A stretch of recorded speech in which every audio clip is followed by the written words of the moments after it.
नेमका पशुपती व्रत काय आहे? पशुपती व्रताचा उपवास कसा करावा? पशुपतीनाथ व्रताचा महिमा काय आहे? पशुपतीनाथ व्रत केल्याने आपल्याला काय काय लाभ होतात? अशा सर्व प्रश्नांची माहिती मी तुम्हाला या व्हिडिओमध्ये देणार आहे. नमस्कार, आपल्या सर्वांचं माझ्या नित्यसेवा चॅनलमध्ये खूप खूप स्वागत आहे. खूप सारे लोक स्वतःच्या पद्धतीने पशुपतीनाथ व्रत कसा केला जातो याबद्दलची माहिती देत आहेत. पण ती माहिती खूप वेळा चुकीची पण ठरू शकते. त्यामुळे आपल्यालाच काळजी घेणं गरजेचं आहे. कारण हे व्रत जर चुकीच्या पद्धतीने केलं तर त्याचा लाभ आपल्याला मिळू शकत नाही. त्यामुळे हे व्रत संपूर्ण माहिती घेऊनच करावे. पशुपतीनाथ व्रताचे अनेक फायदे आहेत. जेव्हा तुम्ही हे व्रत पूर्ण भक्तिभावाने आणि श्रद्धेने कराल तेव्हाच तुम्हाला त्याची महिमा कळेल. या व्रताने तुमच्या सर्व मनोकामना पूर्ण होतील. तुमची रखडलेली कामे सहज पूर्ण होतील. एकदा तुम्ही महादेव पशुपतीनाथाच्या चरणी जाताल तेव्हा देवांचे देव महादेव तुमची खरी श्रद्धा पाहून केलेल्या उपवासाचे फळ नक्कीच तुम्हाला देतात, असे शिव महापुराणामध्ये देखील सांगण्यात आले आहे. आता पाहूयात की पशुपतीनाथ व्रत कधीपासून सुरू करावा. तर पशुपती व्रत करण्यासाठी कोणताही महिना निश्चित नाही. तुम्ही हे व्रत 12 महिन्यांपैकी कोणत्याही महिन्यात करू शकता. पशुपती व्रत सुरू करण्यासाठी कोणतीही तारीख किंवा मुहूर्त बघण्याची गरज नाही, कारण तुम्ही हे व्रत कोणत्याही सोमवारी सुरू करू शकता. कृष्ण पक्ष असो वा शुक्ल पक्ष, दिवस फक्त सोमवारचा असावा हे लक्षात ठेवा. तर पशुपती व्रत कोणी करावे व कुणी करू नये? तर पशुपती व्रत कुणीही केले तरी चालते. म्हणजेच महिला किंवा पुरुष हे दोघेही हे व्रत करू शकतात. पण महिलांना जर मासिक पाळी आली असेल तर ही पूजा घरच्या कोणत्याही व्यक्तीने केली तरी चालते. पण हे जर शक्य नसेल तर फक्त उपवास केला तरी चालतो. तर आता पाहूयात की पशुपती व्रतासाठी लागणारी साहित्य कोणती. तर पूजेचं ताट, कुंकू, अबीर, गुलाल, अष्टगंध, लाल चंदन, पिवळं चंदन, अक्षदा पण विना तुकडे पडलेला घ्यावा. बेलाची पाने, धोत्र्याची फुलं, तांब्याचा तांब्या ही साहित्य पशुपती व्रतासाठी लागतात.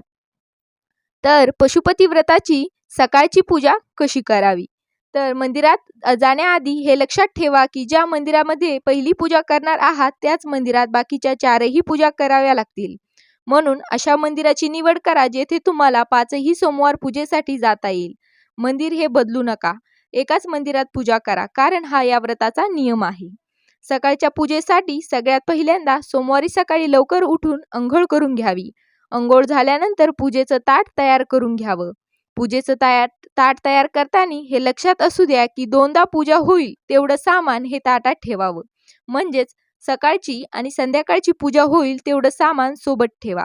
बरेच लोक त्यांच्या इच्छेप्रमाणे धोत्र्याचे फूल ठेवतात, असा कोणताही नियम नाही. जर तुमच्याकडे धोत्र्याचे फूल नसेल तर काही हरकत नाही, कारण देवाचे देव महादेव हे भोळे आहेत, भोलेनाथ आहेत. त्यांना या गोष्टींची गरज नाही. फक्त ते भक्तांचं प्रेम बघतात. म्हणून अगदी मनोभावे देवाची पूजा करा. मंदिरात गेल्यानंतर पहिल्यांदा देवाच्या पाया पडा आणि मनातल्या मनात उपवासाचा संकल्प करा. म्हणजेच तुमची जी काही इच्छा असेल ती देवाला सांगा व पुढचे 5 सोमवार मी हे व्रत करणार असा संकल्प करा. सोमवार असल्यामुळे खूप सारे भक्त दर्शन करायला येत असतात. त्यामुळे त्यांनी वाहिलेली फुले, बेलपाने शिवलिंगावर असतात. त्यामुळे सगळ्यात पहिले शिवलिंग व्यवस्थित साफ करून घ्या.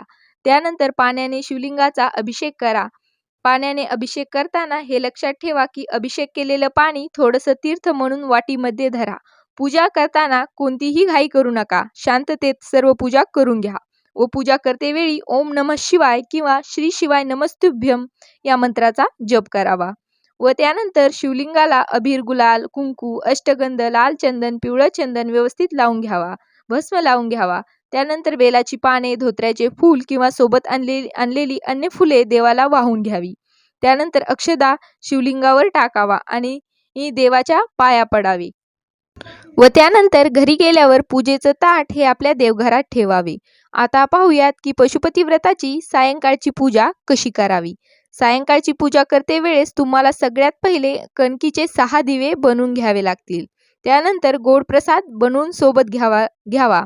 प्रसाद बनवताना लक्षात ठेवा की जेवढा तयार करणार आहात तेवढा सगळा प्रसाद मंदिरात घेऊन जायचा आहे.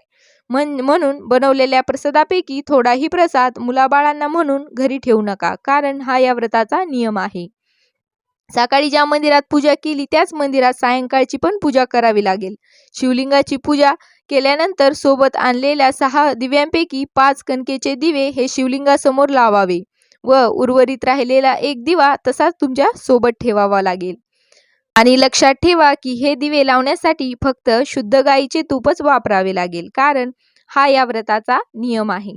त्यानंतर देवाला आणलेल्या प्रसादाचे 3 हिस्से करून देवासमोर ठेवावे आणि देवाला नमस्कार करावा आणि तुमच्या मनातील जी काही इच्छा असेल ती देवाला सांगावी व नंतर प्रसादाचे 2 हिस्से हे देवासमोरच राहू द्यावे आणि एक हिस्सा तुम्हाला तुमच्या सोबत घेऊन यायचा आहे. त्यानंतर घराजवळ आल्यानंतर घरात येण्या अगोदर आणलेला एक दिवा हा घराच्या दारात उजव्या हाताला लावावा आणि तो दारात ठेवून मगच घरात प्रवेश करावा. घरात आल्यानंतर उपवास सोडण्याआधी मंदिरातून आणलेला प्रसाद ग्रहण करावा. लक्षात ठेवा की हा प्रसाद इतर कोणालाही देऊ नये, स्वतःच ग्रहण करावा लागेल व त्यानंतर जेवण करून तुम्ही त्याच पद्धतीने बाकीच्या 4ही सोमवारची पूजा ही करून घ्यावी. तर तुमचा पशुपती व्रत संपन्न होईल व सर्व नियमानुसार केल्यामुळे पहिल्याच व्रतात तुमची इच्छा देखील पूर्ण होईल. आता पाहूयात की पशुपती व्रताचे उद्यापन कसे करावे. तर पशुपती व्रताचे उद्यापन हे 5व्या म्हणजे शेवटच्या सोमवारी करावे लागते. उद्यापन करतेवेळी हे लक्षात ठेवा की उद्यापन हे प्रदोष काळातच करावे, म्हणजेच सायंकाळी सूर्य मावळण्याच्या 40 मिनिटे अगोदर किंवा सूर्य मावळल्यानंतर 40 मिनिटांनी करू शकता. उद्यापन करतेवेळेस आपल्याला एक नारळ व 11 रुपये दक्षिणा म्हणून द्यावे लागतात. उद्यापन करतेवेळेस 108 तांदूळ किंवा गहू किंवा 108 बेलाची पाने देवाला अर्पण करावी लागतात. पण अर्पण करतेवेळी सगळेच एकदाच अर्पण करायचे नाहीत, तर एक एक करून ते अर्पण करावेत आणि आपली मनोकामना देवाला सांगावी. अशी तुम्ही कोणतीही 108 अशी कोणतीही 108 बेलपान किंवा 108 तांदूळ तुम्ही देवाला वाहू शकता आणि तुमचा उपवास, तुमचं व्रत हे पूर्ण करू शकता. पशुपती व्रत खरंच खूप प्रभावशाली व्रत आहे. तुमची ही देवादिदेव महादेवावर मनापासून श्रद्धा असेल तर तुम्ही हे व्रत नक्की करा. व्रत केल्याने तुमच्या सर्व अडचणी दूर होतील, तुमच्या मनातील इच्छा पूर्ण होतील. देवादिदेव महादेव तुम्हाला चांगला आशीर्वाद देतील. म्हणून हे व्रत नक्की करा आणि हा व्हिडिओ आवडला असेल तर व्हिडिओला लाईक आणि चॅनलला सबस्क्राईब करायला विसरू नका.